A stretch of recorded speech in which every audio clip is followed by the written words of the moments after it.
मेरी राम राम जय हिंद। सरकार ने एक नारा दिया था, बेटी बचाओ बेटी पढ़ाओ होगा। बेटी पढ़ा होगा तो पता नहीं, लेकिन बेटी बचाओ होगा जो है ना, वो सारा हमारी ये देश की शान है। इनकी आंखों में जो आंसू है ना, वो अलग से स्पष्ट दिखाई दे रहा है। तो मेरी यही अपील है, यही विनती है कि जितना जल्दी हो सके उतना जल्दी न्याय, और हमारा सबका समर्थन भाइयों के साथ है। जितनी मेरी बहनें, जितने बुजुर्ग भाई हैं और जितनी मेरी बहनें हैं, पहलवान खिलाड़ी, सभी के साथ हमारा समर्थन है। जय हिंद, इनकलाब जिंदाबाद। बहुत बढ़िया भाई, धन्यवाद आपका। और इसके बाद जस्सी पेटवाड़ जो बड़े युवा साथी हैं, और वो भी अपनी पूरी टीम के साथ जंतर मंतर पर पहलवानों के धरना प्रदर्शन में आए हैं, और 2 मिनट आपको ये भी बताएंगे और अपना समर्थन देंगे। भाई सारे बड़े छोटे भाई बहना ने सब ने मारी राम राम। यो बड़ा दुखदाई लम्हा है हम सब के लिए, पूरे के पूरे देश के लिए, खासकर कुश्ती जगत के लिए बहुत बड़ा पीड़ादायक क्षण है कि आज जो लोग, जिन हमारे भाई बहनों ने पूरी दुनिया में हमारा परचम लहराया हो, पूरी दुनिया में तिरंगे को आसमान से भी ऊंचा किया हो, पूरी दुनिया में हिंदुस्तान के नाम की धाक जमाई हो, आज उनको इन सड़कों पे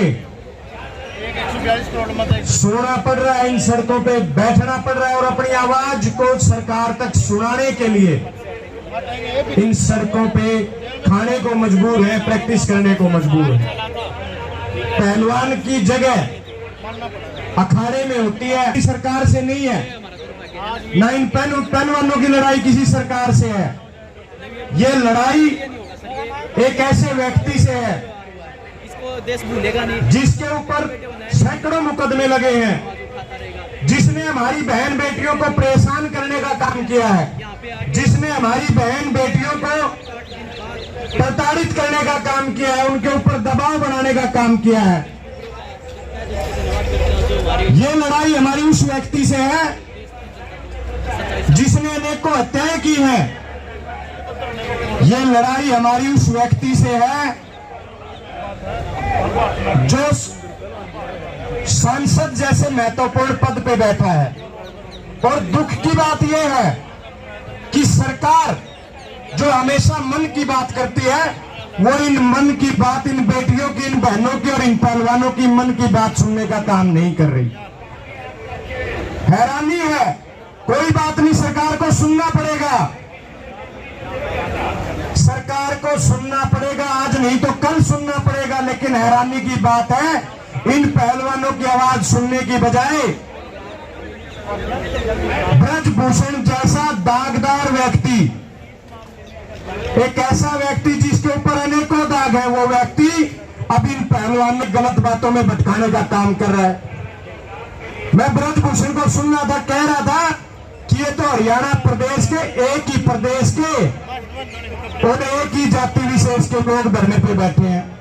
भाई कमाल की बात है, हमेशा जात पात में, धर्म में बांटने का काम करते हैं। और कमाल देखिए, जब ये खिलाड़ी गोल्ड मेडल लेके आते हैं तब ये किसी देश के खिलाड़ी होते हैं, तब इनको कहते हैं कि हिंदुस्तान के खिलाड़ी मेडल लेके आए थे।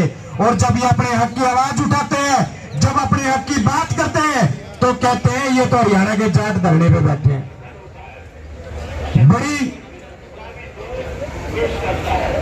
बड़ा पीड़ादायक क्षण है इन पहलवानों के लिए, इन बहन बेटियों के लिए,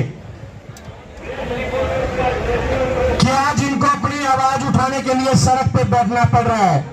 जब ये मेडल लेके आते हैं तो नरेंद्र मोदी जी, देश के सारे मंत्री, विधायक, देश की तमाम जनता इन पहलवानों को सड़कों पे बिठाने का काम करती है।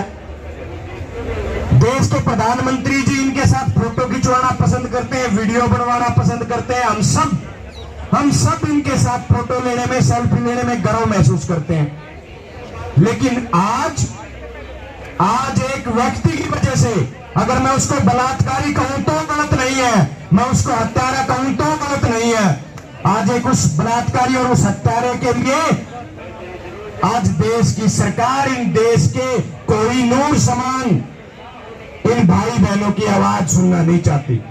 हम सरकार से निवेदन करते हैं, सरकार से प्रार्थना करते हैं, नरेंद्र मोदी जी से भी निवेदन करते हैं, हम प्रार्थना करते हैं मोदी जी, ये देश के कोहिनूर है, ये देश के हीरे हैं, ये सड़क पे बैठे अच्छे नहीं लगते, ये अपने अखाड़ों में खेलते अच्छे लगते हैं, इनके मन की बात सुनो और उस दोषी व्यक्ति को गिरफ्तार करके उसको सलाखों के पीछे पहुंचाकर उसको किए की सजा देने का काम करो, तब जाके सही सरकार ये लगेगी कि हाँ सरकार ने पहलवानों की सुनवाई करने का काम किया है। नहीं तो मोदी जी आप जानते हो, ये देश का किसान जिसका एक बेटा पहलवानी करता है और जिसका एक बेटा देश की सीमा पे इस देश की रक्षा करता है, और वही किसान खेत में उगा के आपका पेट भरने का काम करता है। आपको पता है पिछले दिनों साल भर पहले इस दिल्ली की सड़कों पे इस दिल्ली को बंद करने का काम भी किसानों ने किया था, और वो जीत भी आप सबको याद होगी। तो मैं निवेदन करना चाहता हूं आपसे कि इन हमारे भाई बहनों की बात सुनो, इन पहलवानों की आवाज सुनो और एक दागदार व्यक्ति, हत्यारे, बलात्कारी, शोषणकारी व्यक्ति को सलाखों के पीछे पहुंचाने का काम करो।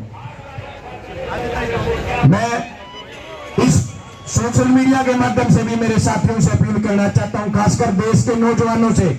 साथियों, पहलवान और नेता की कोई जात नहीं होती, ना ये केवल हरियाणा के, ये पूरे प्रदेश के पहलवान है, पूरे देश की शान है, पूरे देश के हीरे हैं, सभी के सभी नौजवान साथी यहां जंतर मंतर पर पहुंचकर इनकी लड़ाई को मजबूत करने का काम करो। और मैं एक बात मेरे उन यूट्यूबर साथियों से कहना चाहूंगा जो पूरे देश में अपने यूट्यूब चैनल चलाते हैं, भाइयों जो करता हमने किसान आंदोलन को पूरी दुनिया में पहुंचाया था, थारी एक बार फिर तारा जंतर मंतर पाओ और इन भाई पहलवानों की लड़ाई को पूरी दुनिया तक पहुंचाने का काम करो, क्योंकि हम जानते हैं ये बड़े चैनल किसी न किसी दबाव में आएंगे, किसी नेता के दबाव में आएंगे और इस लड़ाई को अच्छी तरह से नहीं दिखाएंगे, लेकिन आप लोग आओ और इस लड़ाई को पूरी दुनिया के सामने पहुंचाओ। हमारे इन भाई बहनों को, हमारी इन बहनों को, जो हजारों हमारी बहनों का शोषण हुआ है, उनको जब न्याय नहीं मिलता तब तक ये लड़ाई जारी रहेगी। और ये काफिला, मैं हमारे पहलवान भाई बहनों को भी एक बात कहना चाहता हूँ, हौसला रखना, पूरा देश आपके साथ है। ये लड़ाई बहुत मजबूती से, आप लोग सिर्फ डटे रहना, आपकी लड़ाई ये देश का नौजवान लड़ने का काम करेगा।